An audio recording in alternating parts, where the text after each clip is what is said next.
new series, as I talked about, that's called Finding Your Why. And so today we're going to look at how to turn your messes into a mission and maybe even into a movement. By the way, make sure you come back next week, because one of the biggest parts of this whole thing of finding your why is often our past holds us back. So next week we're going to be looking at the power of forgiveness, not only forgiving others, but also forgiving yourself, because a lot of times our past is what holds us back. So we'll be doing that next week. But this morning we're going to really look at what it takes to turn our messes into a mission. And we are going to be in Luke chapter 24, as I said, beginning in verse 13. And we're going to only read part of this right now. Now that same day, two of them were going to a village called Emmaus, about 7 miles from Jerusalem. They were talking with each other about everything that had happened. As they talked to discuss these things with each other, Jesus himself came up and walked along with him. But then, note this, verse 16, but they were kept from recognizing him. He asked them, "What are you discussing together as you walk along?" They stood still, their faces downcast. One of them, named Cleopas, asked him, "Are you the only one visiting Jerusalem who does not know the things that have happened there in these days?" "What things?" he asked. "About Jesus of Nazareth," they replied. "He was a prophet, powerful in word and deed before God and all the people. The chief priests and our rulers handed him over to be sentenced to death, and they crucified him. We had hoped that he was the one who was going to redeem Israel. What is more, it is the third day since all this took place. In addition, some of our women amazed us. They went to the tomb early this morning, but did not find his body. They came and told us they had seen a vision of angels who said he was alive. Then some of our companions went to the tomb and found it just as the woman had said, but they did not see Jesus." And let's pray. God, thanks for this Easter Sunday that we could be together. God, I pray this morning, I know that each of us in so many different ways may be dealing with messes in our lives, messes from the past, messes that we currently have right now. And we've come into this place just perhaps looking for some relief. And so, Father, I pray that you will, as always, make the words of my mouth and the meditations of our hearts be acceptable in your sight. And we'll thank you in Christ's name. Amen. Many years ago, when we had moved to Boynton Beach, we had a house in Boca that we had not sold, and so we had rented it out. We happened to have been out of town when the renters moved out. Now, I don't know if you've ever had to, do something like this, but we went to the house after being gone 2 weeks, and the renters had moved out 2 weeks before. Now, I can only explain to you that when I first pulled up to the house, the grass was kind of high, and I thought, oh, they haven't mowed this in a while.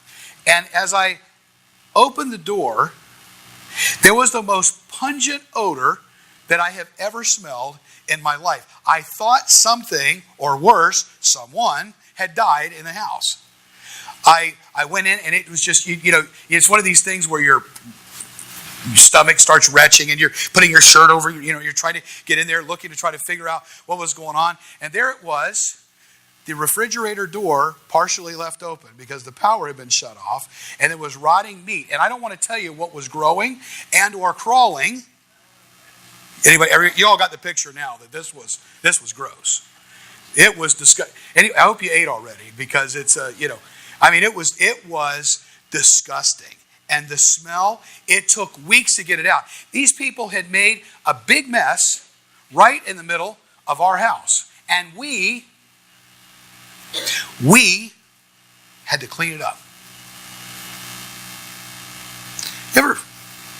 You ever had anybody make a mess for you in your life? I'm talking about a worse mess than that.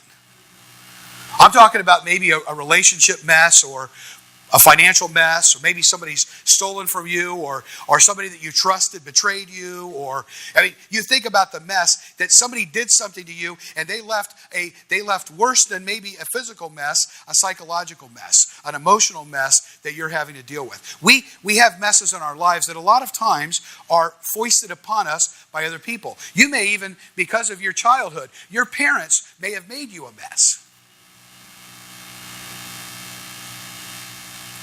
And you look at it and go, what in the world? And I'm kind of left to clean it up. And often we just sit there and we just smell it, and we're like, what do we do now? And often we'll just sit there and complain about the mess that was made for us. Now, if you're like me, I'm okay. I'm good. I mean, I'm good at making messes for other people.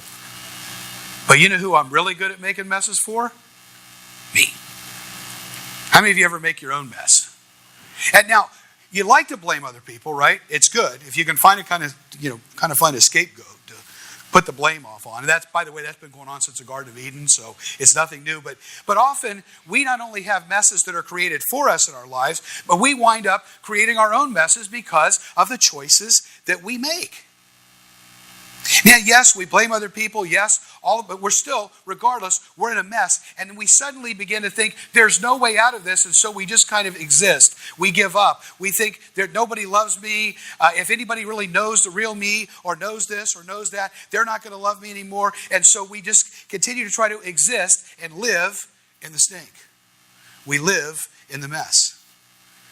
And sometimes we are just, because of the circumstances of where we find ourselves in life, it just happens, not by accident, but you're in a mess because you're in the wrong place at the wrong time. And it changes and alters your life, your relationship, your business forever. And you kind of look up and go, what are you doing? You know, I think one of the biggest problems today, why people don't go to church, is because church people a lot of times have made everybody think that in order to come to church that you can't be a mess. Now listen, I've been a pastor for a really long time, and I know church people, and can I let you in on a secret? They're a mess. You know why I know they're a mess? Because I'm a mess. Well, don't even that too much that you know I'm a mess. But I'm a mess. We're all a mess. That's the whole point. God deals in the messes. And I think sometimes when we think about Easter Sunday, we do this at Christmas. We celebrate the birth of Jesus and we make it, oh, it's this wonderful event. And meanwhile, it was utter chaos. And Easter was no different. Easter, as a matter of fact, you had a whole group of people that had followed a guy that now, who they thought he was the Messiah, that maybe he was the one, and now the guy's dead. And now they can't find his body. And now all hope is lost. Have you ever been there? Have you, let me ask you, have you ever put your faith, your belief, your trust in somebody so completely and you thought, no, this event or this person or this particular opportunity is going to change my life forever. And you follow it and you put your entire being in it and you think, this is it. And it all falls apart. Ever had that happen? That's exactly what's going on in our text today. It's weird that I would go past what happened on Easter Sunday, but it really is still what we would call Easter Sunday in this text.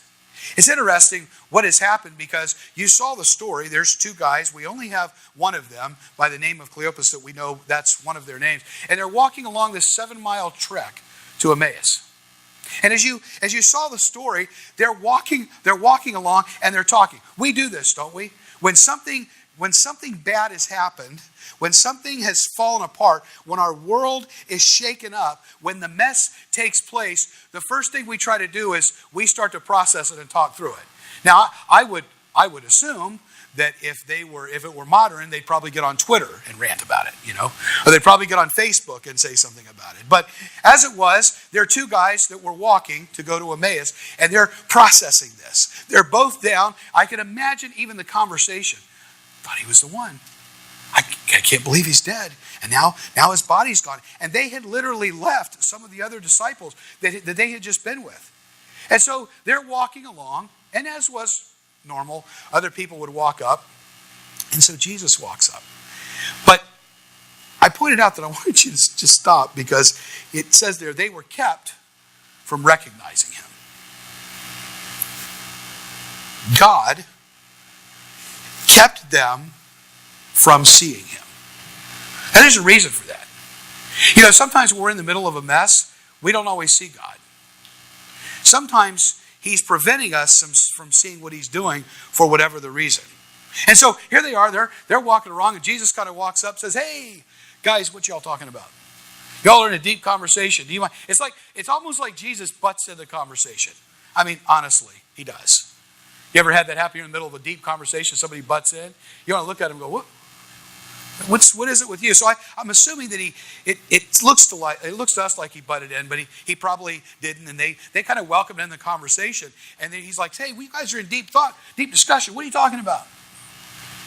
But they're like, excuse me.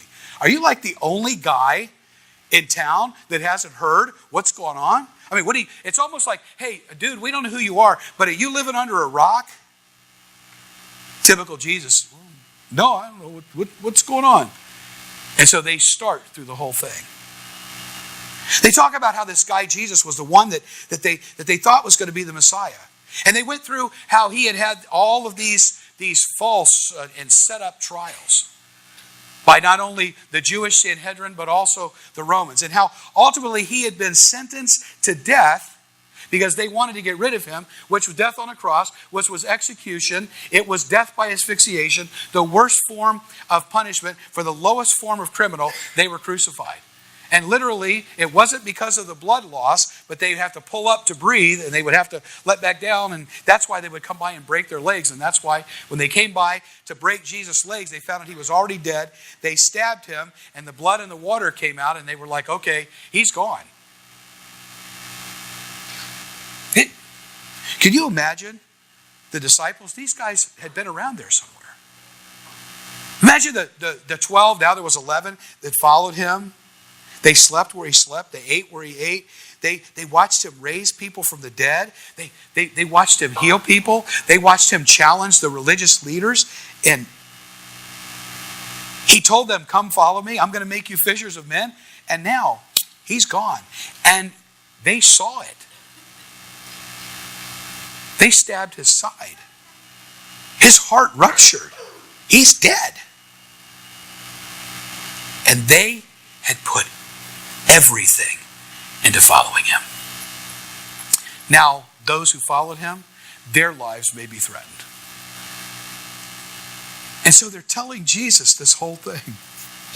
Like, are you the only one that doesn't know this? And so they rehearse and tell him this whole story. Well, that's where I want to pick up now, because I want you to see what happens after this. Because Jesus looks at them. They had not seen him. They tell him all this. And he said to them, verse 25 now, how foolish you are, and how slow to believe all that the prophets have spoken. Did not the Messiah have to suffer these things and then enter his glory? Now notice what he did. Remember, they told him the story from the beginning of following Jesus, and now he was gone, and now their lives were hopeless, and now they were wrong. But now he starts, and it says, and at the beginning with Moses and the prophets, he explained to them what was said in all the scriptures concerning himself. So Jesus starts with Moses. He goes, oh yeah, I got a story for you. Let me tell you about this Messiah guy and what's going to happen. And he traces who the Messiah is through all the feasts of Israel, all the way up to this point. So Jesus is basically lecturing them on their faith. And so they're listening pretty keenly. Now notice what happens. It says, as they approached the village to which they were going, Jesus continued on as if he were going farther. I love this. Jesus did this a lot. You remember the story of him walking on the water? One of the Gospels records that when he was walking on the water, that he was going to pass them right by him. It's kind of like they're struggling, and Jesus literally says he was going to go, hey guys, and just keep walking. Right in the middle of the storm. So he was going to keep going. Going to keep walking along. But they urged him strongly. They begged him, stay with us. For it's nearly evening. The day is almost over. So he went in to stay with them. Now this is interesting. It was somewhat common hospitality and practice that you would ask somebody to stay with you. But this guy, Jesus, was a stranger. Let me tell you what he did in this 7-mile journey. He had so connected with them. They so understood one another. They became such good new friends that they're like, please, no. It's like, no, please don't drive down. You stay with us. We want you to come and stay with us. And so finally Jesus acquiesces, and he goes in, and they're going to put him up for the night so he can go on his journey the next day. So they do what a lot of people do. It's time to eat.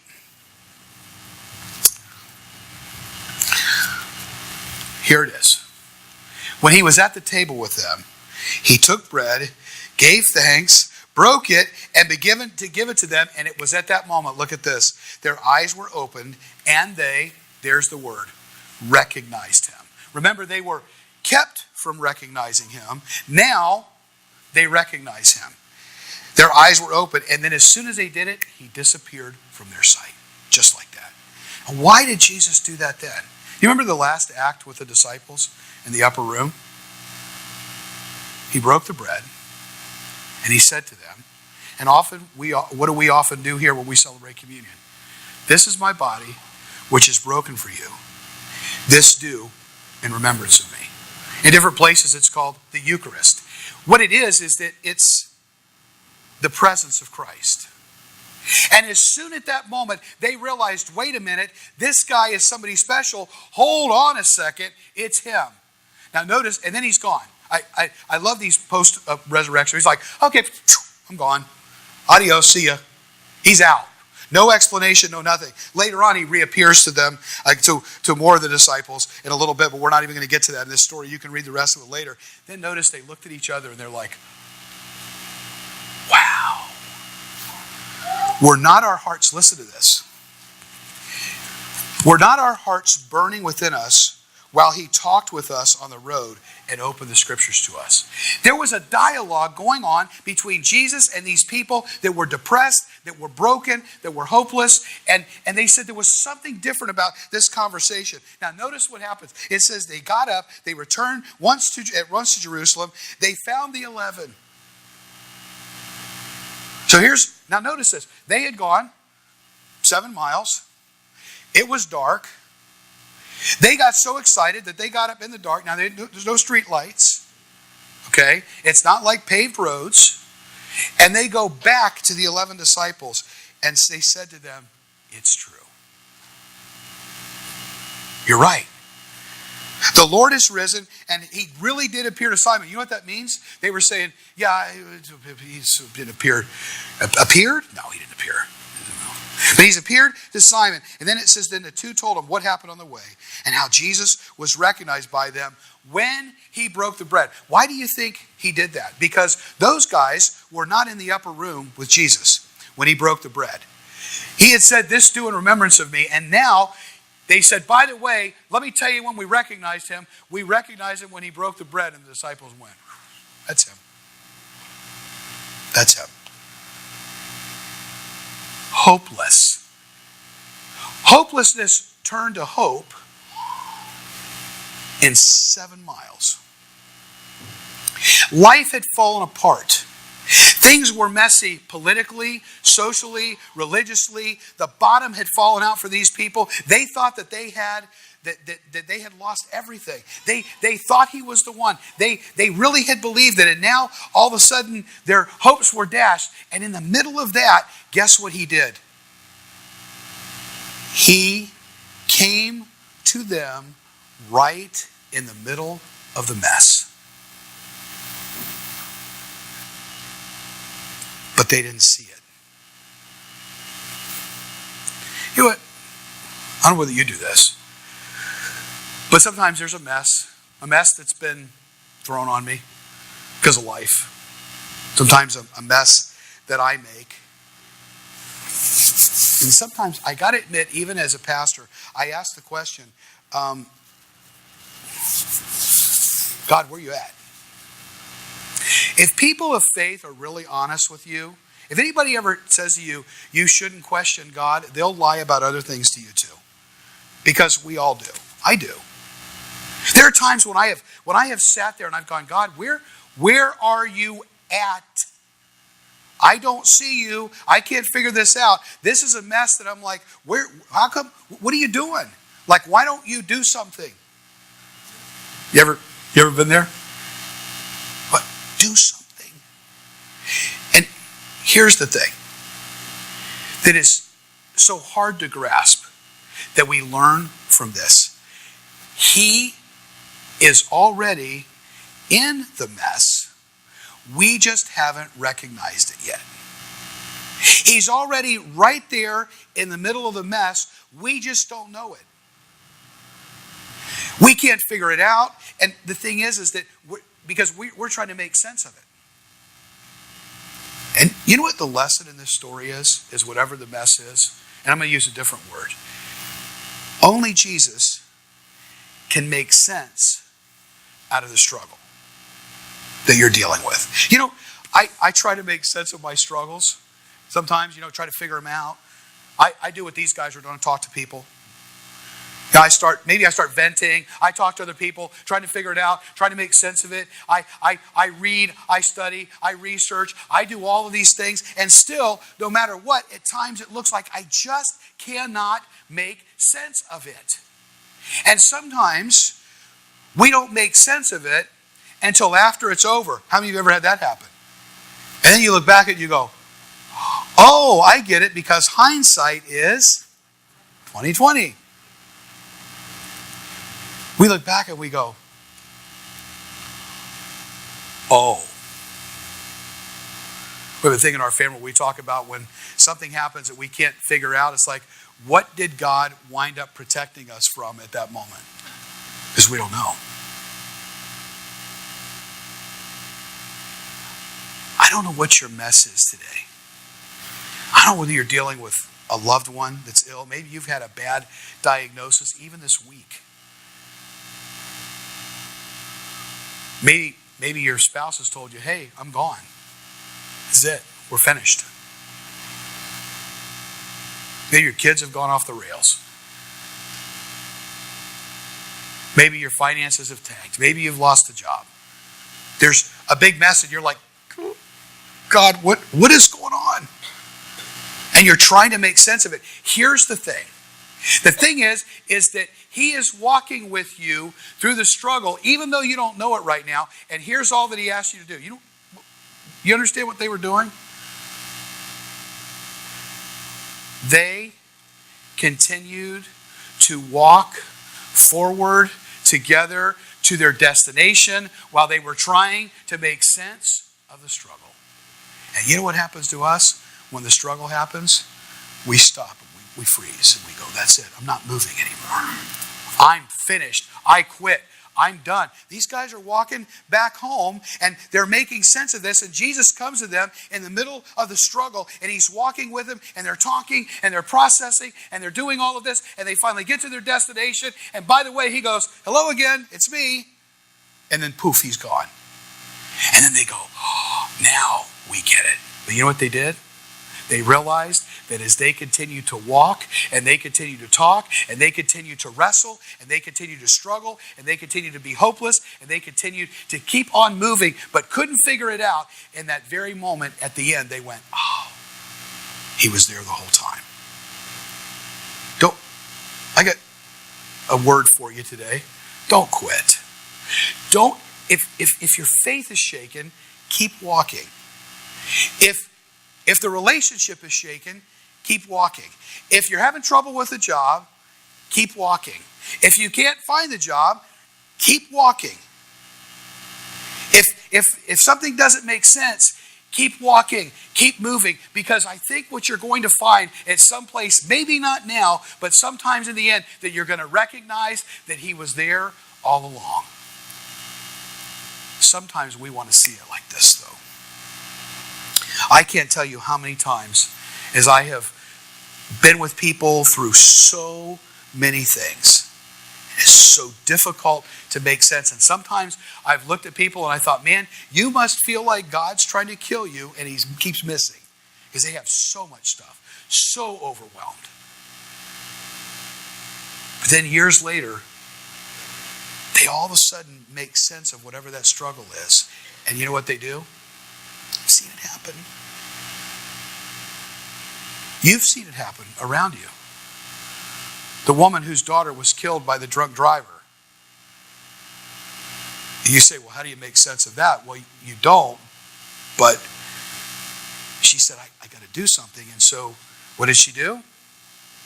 Mothers Against Drunk Driving.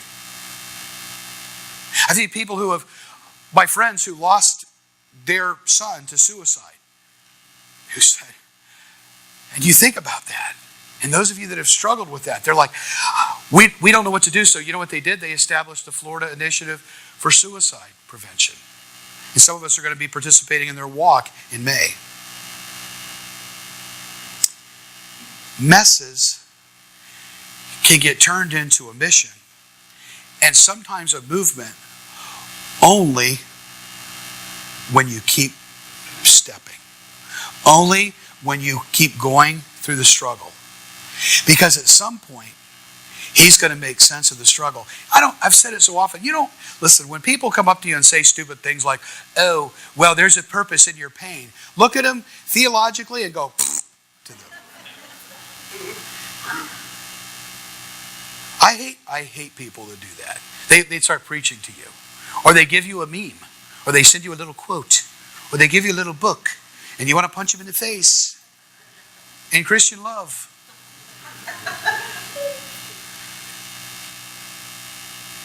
Because you don't learn that in the pain. It comes out of the struggle. It's like the chrysalis. The butterfly comes out after the struggle. You can't always see what's going to happen down the road. But what we can see is that these two people on the road to Emmaus, struggling with so much, trying to make sense of it all, wondering what's up, wondering if their whole world had fallen apart. And Jesus comes in. And he eats with them. And he reveals himself to them. And he says, I'm here. And I got news for you today. Even though you don't see it, God's presence, God's power, God's purpose is all being fulfilled in your life if you know him. If not, I got to tell you something. He's got a plan for you. When I grew up in the church, every Sunday, they were inviting people to come down the aisle so you didn't go to hell. Okay? I get that. I understand that, but it was like, okay, I'm going to come down the aisle and I'm going to pray at the altar and I'm going to get my fire insurance and that's it. And I remember sitting one day when I was studying for ministry going, is that it? Like that's it? It's like, okay, I signed my fire insurance thing and I'm good? And often they didn't tell me that God had a purpose, a unique purpose for me. Something that he only gifted me as an individual and my DNA to do that nobody else was going to do. That he actually had a plan for me here. That it wasn't just a hereafter, although that's important, certainly. But he also has something for me to do here. And I got news for you today. He's got something for you. No matter how you're struggling, no matter what you're going through, you know what he's saying to you today? I will walk with you through it. Just keep on going. Keep your eyes on me. Remember Peter? My favorite story. Middle of the storm. Jesus tells him, come to me on the water. And he goes. And he sinks. And Jesus picks him up. And then walks with him back to the boat in the storm. And he didn't calm that storm that time until they got back into the boat. Sometimes he's going to do that. Sometimes he's going to say, I'm not calming the storm, but here, I got this. And I got you. And that's the message to us today on Easter. You want to turn your mess into a mission and even a movement? Keep on walking, because he's the only one that can help you make sense of the struggle. Let's pray.